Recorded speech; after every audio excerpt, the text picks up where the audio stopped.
This is the Lone Crater YouTube. We hope this video helps. In this video, I will explain how to make delicious cold coffee using two popular methods, cold brew and iced coffee. We will cover the essential ingredients and steps for each, ensuring you can enjoy a refreshing coffee beverage at home. Whether you prefer a slow, concentrated brew or a quick, chilled cup, this guide will help you master both techniques. Get ready to elevate your coffee game. To make cold brew, start with a coarse grind, using a ratio of 1 part coffee to 4 parts water.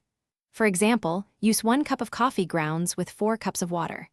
Combine them in a jar and let it steep for 12 to 18 hours. This long steeping time extracts a smooth, low-acid concentrate.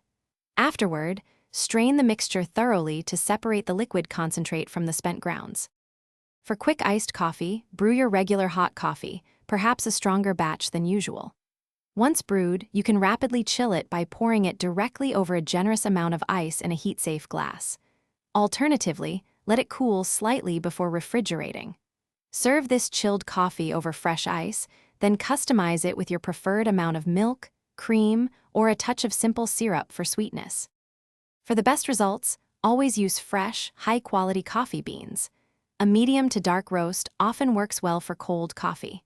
Adjust your coffee-to-water ratio to achieve your desired strength. A 1:3 ratio yields a very strong concentrate. Cold brew concentrate can be stored in the refrigerator for up to 2 weeks. Remember to dilute it with water or milk before serving, typically 1 part concentrate to 1 part liquid. Thanks for watching. Consider subscribing if we helped you.